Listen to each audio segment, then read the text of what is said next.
AP MLC list ఒకటి release అయింది. జనసేన నుంచి నాగబాబు, టీడీపీ నుంచి పిఠాపురం వర్మ, ఇకపోతే జవహర్, ఇకపోతే వర్లరామయ్య, ఇకపోతే బీజేపీ నుంచి మాజీ ఎమ్మెల్సీ మాధవ్ సంగతికి వస్తే మాధవ్ ప్రస్తుతం రాష్ట్ర అధ్యక్షుడి రేసులో ఉన్నాడు. అంటే పురంధేశ్వరి తర్వాత ఎవరినైనా మార్చదలుచుకుంటే. కానీ సుజనా చౌదరి గట్టిగా డి అంటున్నాడు, అది వేరే విషయం. ఎందుకంటే సుజనా చౌదరికి మంత్రి పదవి ఆశించి ఆయన దక్కకపోవడంతో తీవ్ర అసంతృప్తితో ఉన్నాడు. ఆయనకు రావాల్సినది కాస్త బీసీ అయిన సత్యకుమార్ యాదవ్ పట్టుకుపోయాడు.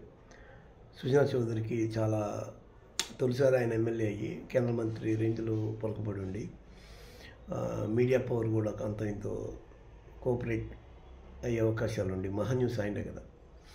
సరే, ఇప్పుడు వంశీ దాన్ని పూర్తిగా ఆక్రమించేశాడు, దురాక్రమణ చేశాడు, అది వేరే విషయం. కానీ అవకాశం ఉన్న సుజనా చౌదరిని కంప్లీట్గా పక్కన పెట్టడం కరెక్టేనా అనేది చాలామందిలో ఉన్న ఒక వాదన.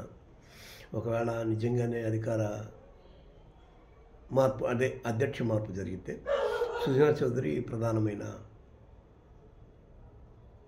పోటీదారుగా ఉంటాడు అని చెప్పి చాలామంది అంటున్నారు. ఆ తర్వాత సీమ నుంచి కూడా భారీ ఎత్తున ప్రతిపాదనలు వస్తున్నాయి. సరే, అది కాదు సమస్య. ఇప్పుడు ఎమ్మెల్సీ ఎట్లాగో ఈ మాధవ్ మాజీ ఎమ్మెల్సీ కాబట్టి ఈయనకి ఎమ్మెల్సీ ఈయన ఒకడు. ఆ తర్వాత నాగబాబు వచ్చి ఇప్పటికే మంత్రి పదవి ఇస్తారు.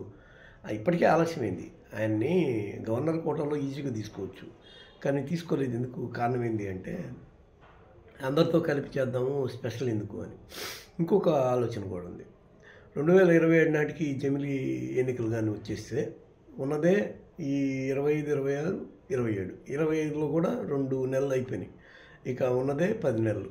ఈ 10 నెలలు మిగిలిన 2 సంవత్సరాలు. అందుకే పవన్ కళ్యాణ్ 15 ఏళ్ళు ఉంటాం మేము అంటాడు. ఎందుకంటే అధికారాన్ని వీలైనంత ఎక్కువగా భాగస్వామ్యంగా పంచుకుంటే అనుభవం వస్తుంది. అనుభవం ద్వారా కొత్త ప్రభుత్వాన్ని జనసేన రేపు కానీ పొరపాటున ఇప్పుడు 21 కాస్త రేపు అవసరమైన మేర మ్యాజిక్ ఫిగర్ కానీ వచ్చేసిందంటే 81 అయితే అధికారాన్ని చేపట్టాలన్నప్పుడు దానికి ఆయన అతిశయంతో కూడుకున్న వ్యాఖ్యలు చేస్తాడు. 15 ఏళ్ళు కూటమి ప్రభుత్వమే ఉంటుంది. 15 ఏళ్ళు ఈ అతిశయంతో చేసిన వాడు ఎవడు బాగుపడాల.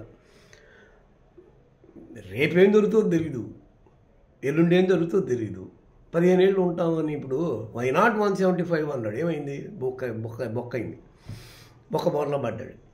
ఆ తర్వాత ఇంటింటికి ఎమ్మెల్యేలను పంపించడము, హంగామా చేయడము, దెబ్బకి దెబ్బ అనడము, సవాళ్ళు విసరడము, నెగిటివిటీని కావాలని కొందేసుకున్నాడు. అట్లాంటివి చేయకూడదు. ఎందుకు చేశాడు పవన్ అంటే, అలాంటివి చేస్తే బొమ్మ తిరగబడుతుంది, మేము రేపటి రోజున మాకు అవకాశం వస్తుంది కదా అనే కోణంలో పవన్ కళ్యాణ్ చేస్తున్న ఒక చిల్లర ట్రిక్ ఇది. చాలామంది ఏమనుకుంటారు, కూటమిలో ఇంత ఐక్యత ఉందేమో అనుకుంటారు. కాదు, అది ఎప్పుడైతే ఓవర్ ఎగ్జాగరేషన్ వస్తుందో, ఓవర్ హైప్ క్రియేట్ అవుతుందో, ఓవర్ కాన్ఫిడెన్స్ లెవెల్స్ బయటపడతాయో అప్పుడు జనాలు వీళ్ళని తిప్పికొట్టాలని గట్టిగా అనుకుంటారు. 9 నెలలకే దిక్కులేదు అక్కడ. ఇప్పుడు కానీ ఎన్నికలు పెడితే వైసీపీ వచ్చేస్తుంది అనే ఒక టాక్ ఉంది. అందుకని చాలామంది ఏమంటున్నారు, ఈ ట్రిక్ ప్లే చేయండి, ఉప ఎన్నికల్లోకి వెళ్ళండి, ప్రజల్లో ఎంత వ్యతిరేకత ఉందో తెలిసిపోద్దని. సరే, ఇవన్నీ కాదు.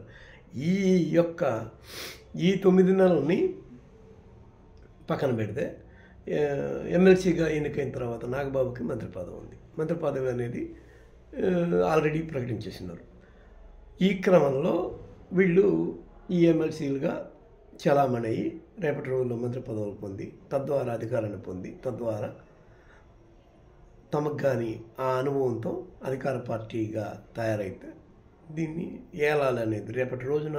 ఇప్పుడు ఈరోజు వ్యూహాత్మకంగా నాదెండ్ల మనోహర్ అనేవాడు నెంబర్ 2 పొజిషన్లో ఉన్నాడేమో, కానీ నెంబర్ 2 ఎప్పటికీ నాగబాబుదే. ఎందుకంటే అది రక్త సంబంధానికి సంబంధించిన విషయం. ఎప్పటికీ అన్నదమ్ములు ఇద్దరు కలిసి సినిమాల్లో ఫ్లాప్ అయినా ఇదే నాగబాబు కోసం తన కాపురాన్ని వదులుకున్నాడనే పేరుంది పవన్ కళ్యాణ్కి. Renu Desai orange cinema utter flop అయితే 10 కోట్లు నాగబాబుకి ఇచ్చినప్పుడు, నాగబాబుకి నువ్వు ఎందుకు ఇస్తావు, నీకు పిల్లలు లేరా అంటే, నువ్వెవరి మధ్యలో మా కుటుంబ సమస్యల్లో దూరడానికి, నువ్వెవరో థర్డ్ పార్టీవి, అసలు ఇక్కడి నుంచి మొత్తంగా వెళ్ళిపో, నీకు నాకు అవసరం లేదు దొబ్బే అని చెప్పంటే అప్పుడు ఆయన నాగబాబుకి 10 కోట్లు ఇచ్చి అతన్ని హెల్ప్ చేశాడు అతనికి అనేది అసలు అప్పట్లో వినిపించిన గొడవ. ఈ గొడవలో భాగంగా చూసినా కానీ నాగబాబుకి చాలా ప్రయారిటీ ఉంది. ఎందుకంటే నాగబాబు విషయంలో పవన్ కళ్యాణ్కి ఇంకా అంతకు మించిన గర్జి అసలు తమ మధ్యలో పుట్టి అటు అన్న ఇటు తమ్ముడు సూపర్ స్టార్లుగా ఉంటే సూపర్ స్టార్లమైన తాము కాకుండా తమ అన్నదమ్ముడు కాకుండా సూపర్ స్టార్ల అన్నదమ్ముడు కాకుండా అల్లు అరవింద్ థర్డ్ పార్టీ అయిన అల్లు అరవింద్ 23 సినిమాలు చేసి అన్న మీద పెద్ద ప్రొడ్యూసర్ కావడమే కాకుండా కోట్ల రూపాయలు వెనకేసాడు. ఈయన చూస్తే ఏమో నాగబాబు దిక్కులేక మొన్న ఈ మధ్య జబర్దస్త్లో ఆయన అంతో ఇంతో చేసే వరకు ఆయన దిక్కులేని వాళ్ళలాగా బతికాడు. అలాంటి నాగబాబుని ఇది చేస్తారా, మీరు తొక్కేస్తారా? ఇంత కెపాసిటీ ఉండి కూడా, ఇంత మెగా కాంపౌండ్లో ఉండి కూడా ఒక మనిషి ఇప్పటికీ ప్యారలల్ లైఫ్ అనుభవిస్తున్నాడు, ఇది కరెక్టేనా అనే కోణంలో పవన్ కళ్యాణ్ థింకింగ్ చేయడం బట్టే నాగబాబుని వెనకేసుకుంటూ వచ్చాడు, నాగబాబుకి సహాయం చేస్తూ వచ్చాడు, నాగబాబు అనేవాడిని పికప్ చేయాలి ఎలాగైనా సరే అనే కోణంలో వర్క్ చేసుకుంటూ వచ్చాడు. అందుకే ఇప్పుడు నాగబాబుని తిరిగి మంత్రిమండలంలోకి తీసుకోవడము అనే దాని మీద ఎక్కువ ఫోకస్ పెట్టాడు. ఆ దిశగా కామెంట్ చేయించాడు. అందరూ కాపులేనా అంటే ఇప్పటి వరకు కందుల దుర్గేష్ అనేవాడు ఎవడో, అతని కులం ఏందో నాకు తెలియదు, అతని కెపాసిటీ ఉంది కాబట్టి నేను అతనికి ఈ అవకాశం ఇమ్మని చెప్పాను అని పవన్ కళ్యాణ్ మొన్న ఈ మధ్య కూడా అన్నాడు. కెపాసిటీని బట్టి పదవులు ఉంటాయి తప్ప కులాలను బట్టి క్యాస్ట్ని బట్టి కాదు అని.